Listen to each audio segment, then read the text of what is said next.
Hey, everybody. Well, it's late at night, and don't let the bright light fool you. It's an artificial light. It's not the light of the sun. The sun has well nigh disappeared. It's late at night, and I just finished watching Gus Van Sant's remake of Alfred Hitchcock's Psycho. I remembered this very peculiar movie, and I'll explain the peculiarities of it in a moment. Um, but I remembered this movie because I was I guess I was kind of on a roll with Hitchcock, and they were showing me, well, you can watch this. You watched, because I watched Marnie and I watched The Birds recently, and then Psycho was popping up, the original Psycho from 1960, and I'd seen it before, but it had been a while. So I thought, yeah, I'll take a look at it again. And I was just, this was last night, and so I started watching it again. Then I started remembering. Remember in the late '90s, Gus Van Sant decided to do a remake of Psycho, but it wasn't just a remake. It's one of the only examples of this that I can think of, that I think even exists in the history of cinema, as far as I know. Um, Maybe there's another, but I'm not sure. Um, I'm not sure if there is or not, and if there is, I can't think of what it is right now. But what Gus Van Sant did in remaking Alfred Hitchcock's Psycho in the late '90s, his version was released in 1998, was essentially just uh, you know, it was almost a shot by shot remake. It was set in modern day, uh, it wasn't a period piece. It wasn't made to look like it was 1960 again. But almost all of the dialogue was the same. The shots were essentially the same. Um, at times, there would be a bit of new dialogue thrown in. There'd be a slightly different shot for a scene, but the sets were very, very similar. It was just intentionally done in a way to mimic the original, and as such, it's like almost the only example of this again that I can think of, where it was like treating the original Psycho as if it were a play that had been staged, and now they were staging the same play, but almost 40 years later, but with almost all of the same dialogue. Now the certain things changed, like the amount of money that the girl stole was $400,000 instead of $70,000, because of the rate of inflation. Um, there were other times where the sum of money was changed, and other little things like that were adjusted, or changed. The way that the actors read the lines was often different, but the lines were the same. Um, I forgot about the line where she says, "I'll lick the stamps." It's a very memorable line, um, that she says early in the film, uh, and it gets repeated in this remake. But this gets me to the first thing that really hit me hard this time, when I saw the remake. Now I had originally seen it back when it was in the movie theaters in the late '90s. I remember watching it back then and just forgetting about it afterwards. And it featured young Vince Vaughn. This was who seemed like a funny choice to play Tony Perkins, Norman Bates role. The role that Anthony Perkins made iconic. I thought Vince Vaughn was actually really good in the role, and but here's what really struck me was the stand-in for Janet Leigh was none other than Anne Heche. Now, y'all might or might not recall a few months ago, I was reflecting upon the strange death of Anne Heche, which happened last year. The details of which are very, very peculiar, and nothing really adds up. I don't want to rehash all of that, but you can go back and watch that video. It's actually, I think, only on my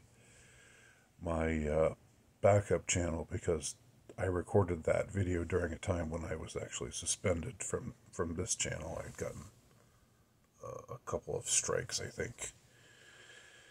Fucking YouTube. And I'd gotten a couple strikes, and so I was only on my backup channel, and that was why I posted, I think, just about all of the stuff about Anne Heche and her strange death, and how they were, selling us this story about it that just didn't make any sense at all, and the way in which she was taken away, onto the into the back of an ambulance. She was dragged. She was put on a gurney, and she was trying to get off of it. She flung they placed the blanket over her, and she'd flung it off, and was trying to get away. But she was clearly trying to get away from the helicopter shot, but they stuck her in and shut the door and drove off with her. And then a little while later, it was thought that she was going to survive, and then a little while later they said no, she's in a coma, and then she succumbed to her injuries and died. And there were all these attempts to explain why she looked alive and well, not well, but alive and terrified, and not wanting to get on that ambulance, not wanting to be taken away. Trying to get off the back of that gurney. It was like a real life Alfred Hitchcock movie moment. So it was really kind of spooky. It was kind of eerie. It was kind of creepy to see Anne Heche in that role, which I didn't even remember. I didn't remember she was in that movie. I had totally forgotten that she played the part that Janet Leigh played in the original movie, which is, of course, this young woman who is engaged in this torrid affair, and wants to marry this man, but they're neither one of them are really financially set, and so when she gets this opportunity to steal this amount of cash money, when this oil man, basically, this sleazy oil man, basically, waves all this money in her face, and while he's crudely, coming on to her, and so forth, and she gets this idea that she's going to take the money and run, and so something very eerie about seeing Anne Heche get behind the wheel of that car and drive away, and drive away in terror, and get followed by a cop who's suspicious of her, which is part of the plot. And and then trade that car in for another car, and but ultimately meet her doom at the Bates Motel. Um, you know, spoilers, of course. Although this, like, God, this movie, it's been more than half a century. This movie is older than me, so, like, God, I mean, I think that spoilers, people who complain about spoilers in cases like this, it's just kind of ridiculous.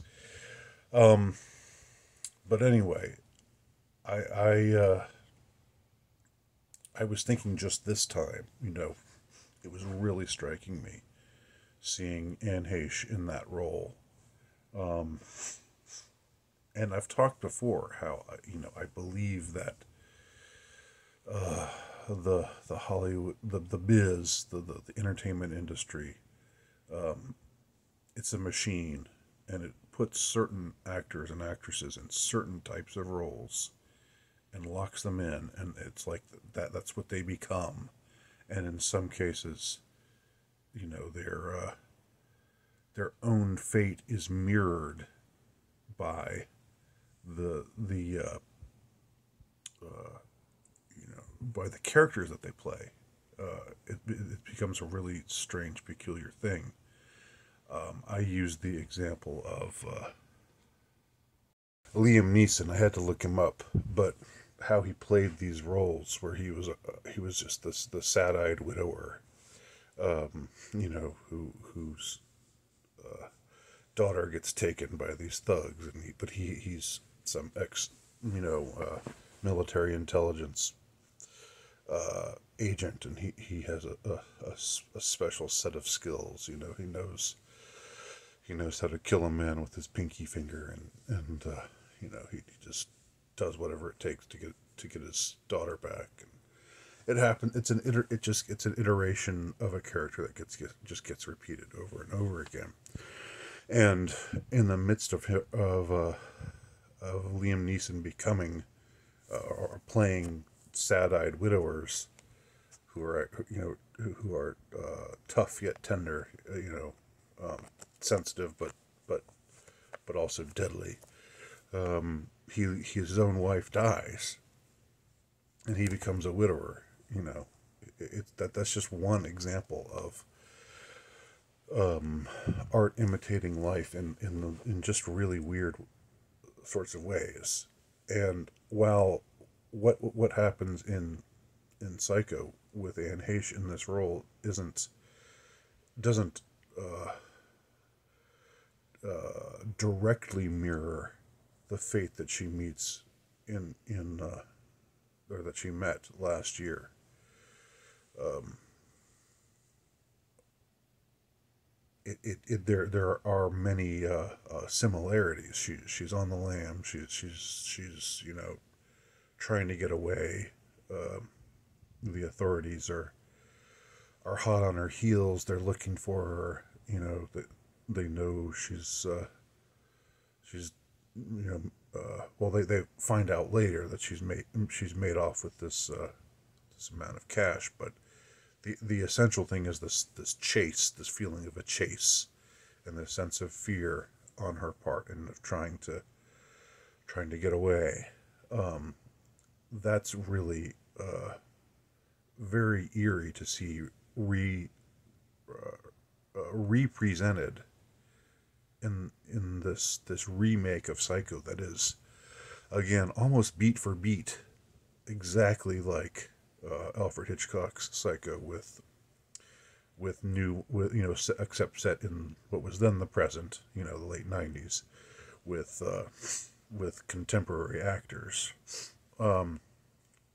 And she still, of course, meets a violent, terrible end in the shower, in the iconic shower scene, the shower stabbing scene.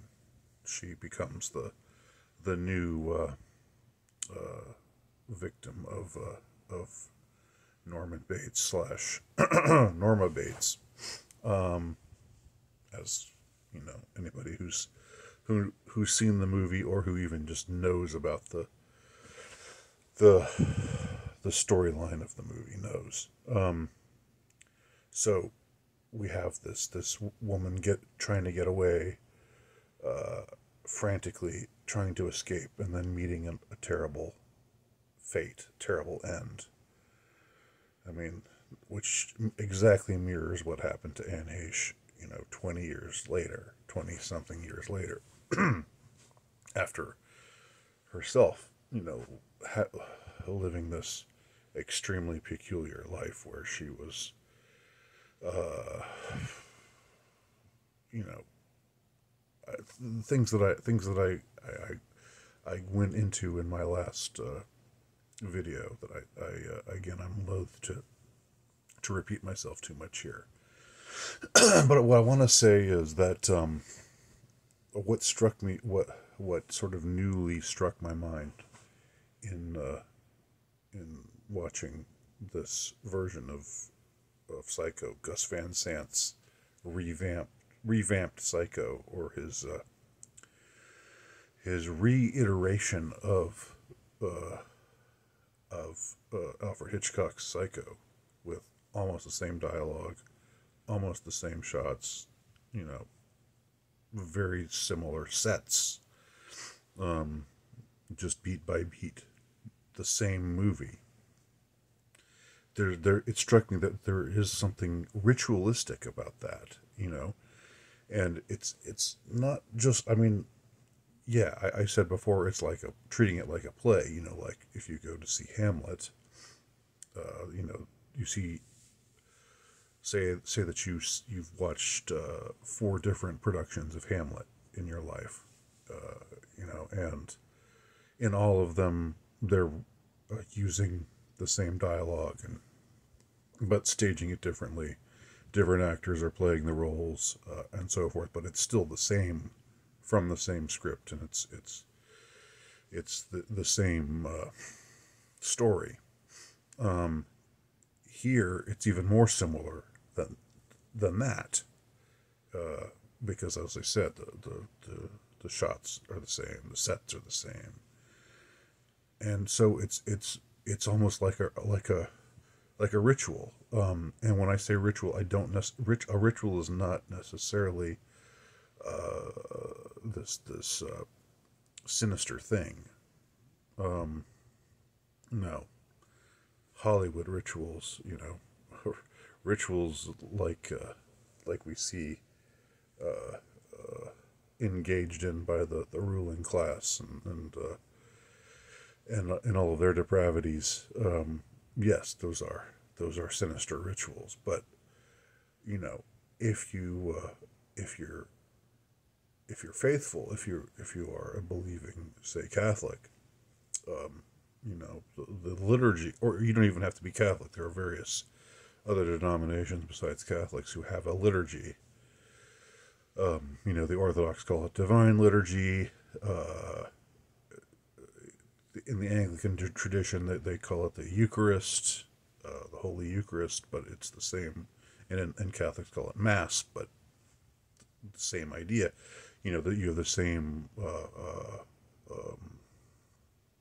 words that are used in incantations, if you will. Although that's kind of making it sound witchy or something. It's not. It's not a witchy, occult kind of thing. It's just it's it's meant to be a sacred ritual, and so you repeat the same lines. You kneel for certain parts of the ceremony. You stand for other parts. You read certain things. In unison with the rest of the congregation. Other times you just listen to the priest speak these words. You bow and genuflect, cross yourself when the host is presented. You know, and indeed, these are in these examples. You know, which are examples in the Christian tradition, but there are similar examples in other traditions of what's meant to be just it's repeated because the formula of it is deemed to be important, and so you repeat the same words, to facilitate this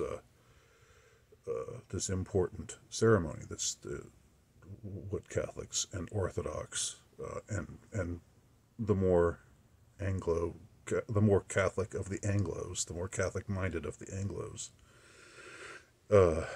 believe is the presentation of the body of Christ, the sacrament, which we take very solemnly, and it's meant to be taken seriously. So it strikes me that this this remake of Psycho is like a ritualized event where this ceremony, if you will, is repeated by different actors, by different speakers, by different participants. But there is a ritualistic quality to it. Now, I know that Gus Van Sant is a talented director, and I like a lot of his movies. I've heard things, and this isn't just related to him being homosexual, because I know that's a known fact. But I have heard things that suggest he's not a terribly savory person, which is probably the case with a hell of a lot of people in the movie business. It's a swamp. It is a filthy swamp. It is a morass of evil. And so I wonder if there isn't, if this redoing of Hitchcock, this famous horror movie, this famous movie about depravity and murder, I wonder if there could have been more than one reason that it was undertaken. If there was a ritualized, if it represented some kind of ritualized ceremony of some kind, if it could be seen as that, in that same sort of way, the same way that a black mass, the opposite of the holy ritual of mass, where it's said in reverse, and it's meant to evoke that which is demonic instead of that which is holy. I just couldn't help but wonder this time through watching this, because otherwise it just seemed, why do this? I can see having a love of the original, loving Hitchcock, and being a film buff. Of course you would, love the classics, and this is a horror movie classic without a doubt. Highly influential, and so forth. But something in the repeating of this, and something in putting something really, there's something that just is very dread-inducing about seeing Anne Heche in that role. In the role of the doomed heroine, the one who, it was where Hitchcock broke all the rules. He had the character who you thought was going to be the heroine, who you thought we were going to follow her through the whole movie. Like a little more than a third of the way through, she's horribly, brutally murdered, and it's shocking. It's shocking to see, not just because the murder itself, the manner in which it takes place is shocking, but the fact that the person that we thought was going to be the character we would follow. The protagonist is now taken away from us. She's gone. Anyway, these are just my impressions upon seeing Gus Van Sant's remake of Psycho. And I wanted to duly record them here. And if anybody else remembers this movie or remembers this remake and has any thoughts about what I have said, or remembers my takes on Anne Heche, I'll link to those below for those who maybe weren't on board at the time or whatever, or didn't know that I had a backup channel, and thus didn't see my thoughts about the Anne Heche event last year, the death of Anne Heche under very strange circumstances. I'll include that below, but please do let me know your thoughts below if you have some, and thank you for watching.